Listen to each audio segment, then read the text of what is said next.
কিভাবে জন্ম হয় দেবী সরস্বতীর গল্পটা জানা আছে? শিব ও পার্বতীর মেয়ে হিসেবেই আমরা বাঙালিরা সাধারণভাবে দেখতে অভ্যস্ত দেবী সরস্বতীকে। পুরাণ কিন্তু অন্য কথা বলছে। বাগদেবীর সৃষ্টি হয়েছিল ব্রহ্মার মুখগহ্বর থেকে। নমস্কার, আমি মধুরিমা মুখার্জি নিয়ে এলাম পুরাণের সেই অজানা কাহিনী ক্যামেলিয়ার কুঞ্জছায়ার তরফ থেকে। আর কয়েকদিন পরেই সরস্বতী পুজো, বাঙালির নিজস্ব ভ্যালেন্টাইন্স ডে। মাঘ মাসের পঞ্চমী তিথিতে সরস্বতী পুজো হয় বলে এই দিনটি বসন্ত পঞ্চমী নামেও পরিচিত। হিন্দু ধর্ম অনুসারে সরস্বতী বিদ্যা, শিল্পকলা ও সঙ্গীতের অধিষ্ঠাত্রী দেবী। কিন্তু কিভাবে এই দেবী সৃষ্টি হলো সে নিয়ে পুরাণে এক আশ্চর্য গল্প আছে। হিন্দু ধর্মের সর্বোচ্চ আসনে থাকা তিন দেবতার অন্যতম হলেন ব্রহ্মা। ব্রহ্মা, বিষ্ণু ও মহেশ্বরকে নিয়ে ত্রিমূর্তি। পুরাণ অনুসারে ব্রহ্মা হলেন স্বয়ম্ভু, অর্থাৎ তার কোনো পিতা ও মাতা নেই। তিনি নিজের জন্ম দিয়েছেন। এই আশ্চর্য জন্মের পর ব্রহ্মা ধ্যানে বসেন। সেই ধ্যানে তিনি তার সকল ভালো গুণকে একত্র করতে থাকেন, আর ব্রহ্মার সকল ভালো গুণ একত্রিত হয়ে তা ধীরে ধীরে এক নারীর আকার নিতে থাকে। এইভাবেই ব্রহ্মার মুখগহ্বর থেকে সৃষ্টি হয় দেবী সরস্বতীর। ব্রহ্মার প্রথমে একটি মুখ ছিল।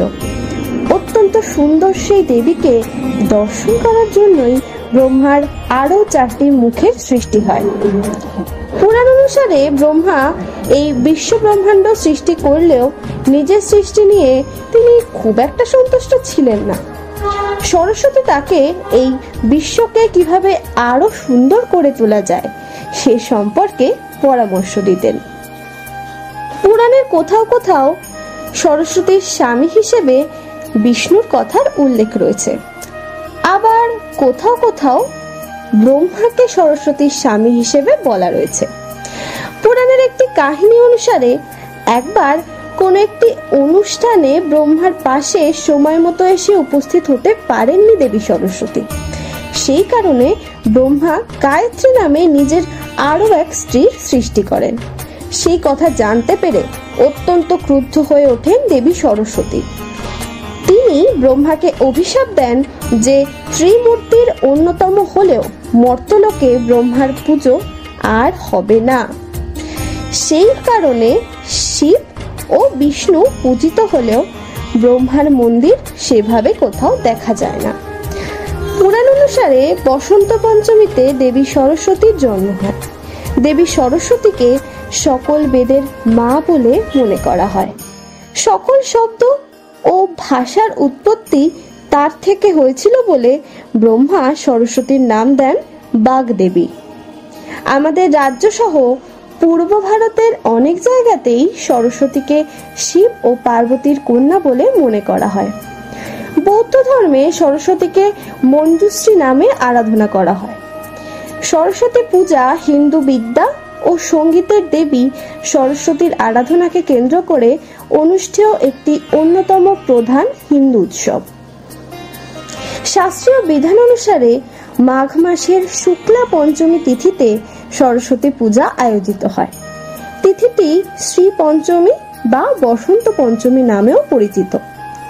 উত্তর ভারত, পশ্চিমবঙ্গ, ওড়িশা, নেপাল ও বাংলাদেশে সরস্বতী পূজা উপলক্ষে বিশেষ উৎসাহ উদ্দীপনা পরিলক্ষিত হয়। শ্রী পঞ্চমীর দিন অতি প্রত্যুষে বিভিন্ন শিক্ষা প্রতিষ্ঠান, ছাত্রছাত্রীদের গৃহ ও সার্বজনীন পূজা মণ্ডপগুলিতে দেবী সরস্বতীর পূজা করা হয়। ধর্মপ্রাণ হিন্দু পরিবারে এই দিন শিশুদের হাতে খড়ি, ব্রাহ্মণ ভোজন ও পিতৃতর্পণের প্রথাও প্রচলিত। পূজার দিন সন্ধ্যায় শিক্ষা প্রতিষ্ঠান ও সার্বজনীন পূজা মণ্ডপগুলিতে সাংস্কৃতিক অনুষ্ঠানও আয়োজিত হয়। পূজার পরের দিনটি শীতলা ষষ্ঠী নামেও পরিচিত। পশ্চিমবঙ্গের কোথাও কোথাও হিন্দু পরিবারে সরস্বতী পূজার পরদিন অরন্ধন পালনের প্রথাও রয়েছে। ইতিহাস। সরস্বতী বৈদিক দেবী হলেও সরস্বতীর পূজার বর্তমান রূপটি আধুনিক কালে প্রচলিত হয়েছে। তবে প্রাচীনকালে তান্ত্রিক সাধকেরা সরস্বতী সদৃশ দেবী বাগেশ্বরীর আরাধনা করতেন। ঊনবিংশ শতাব্দীতে পাঠশালায় প্রতি মাসে শুক্লা পঞ্চমী তিথিতে ধোয়া চৌকির ওপর তালপাতার তারি ও দোয়াত কলম রেখে পূজা করার প্রথা ছিল। সেই পঞ্চমী তিথিতে ছাত্রেরা বাড়িতে বাংলা ও সংস্কৃত গ্রন্থ স্লেট দোয়াত সরস্বতীর পূজা করতেন। গ্রামাঞ্চলে এই প্রথা বিংশ শতাব্দীতেও প্রচলিত ছিল। শহরে ধনাঢ্য ব্যক্তিরাই সরস্বতী প্রতিমা নির্মাণ করে পূজা করতেন। সরস শব্দের অর্থ হলো জল, সুতরাং সরস্বতী শব্দের অর্থ হলো জনবতী বা নদী। অনেক পণ্ডিতরাই মনে করেন দেবী সরস্বতী প্রথমে ছিল নদী, পরে তিনি দেবী হিসেবে পূজিত হন। তিনি চেতনা ও জ্ঞানের দেবী। দূর দূরান্ত থেকে মানুষ এই পূজার বিসর্জন দেখতে আসতো। পূজা উপলক্ষে 2 ঘন্টা আতশবাজিও পোড়ানো হতো। আধুনিক শিক্ষা প্রতিষ্ঠানে সরস্বতী পূজার প্রচলন হয় বিংশ শতাব্দীর প্রথমার্ধে। পূজা শাস্ত্রীয় বিধান অনুসারে শ্রী পঞ্চমীর দিন সকালেই সরস্বতী পূজা সম্পন্ন হয়।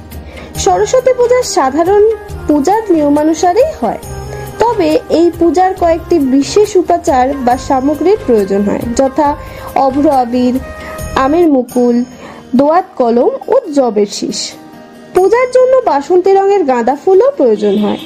লোকাচার অনুসারে ছাত্রছাত্রীরা পূজার পূর্বে কুল ভক্ষণ করে না। পূজার দিন লেখাও নিষিদ্ধ।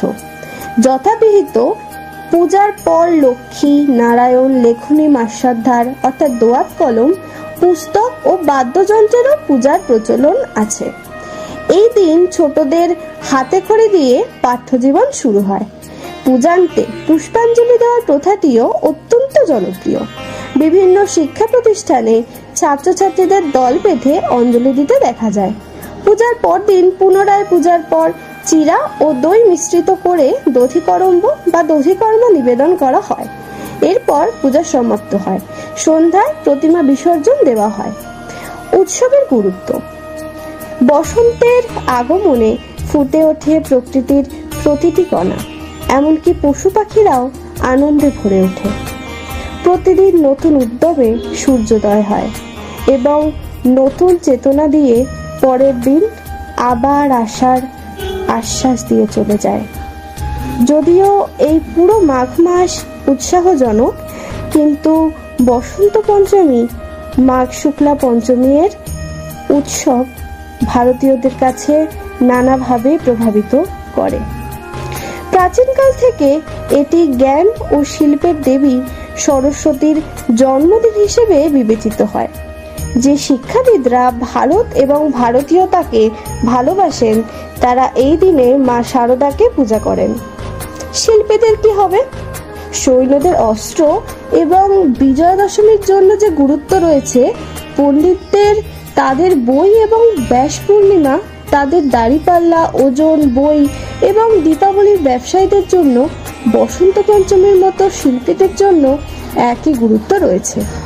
কবি হোক বা লেখক, গায়ক হোক বা যন্ত্রশিল্পী, নাট্যকার হোক বা নৃত্যশিল্পী, প্রত্যেকেই তাদের যন্ত্রের আরাধনা এবং মা সরস্বতীর পূজা নিয়ে দিন শুরু করেন। আবার আসবো অন্য কোনো গল্প বা কোনো ইন্টারেস্টিং বিষয় শোনাতে আপনাদের। ততক্ষণ ভালো থাকুন, সুস্থ থাকুন।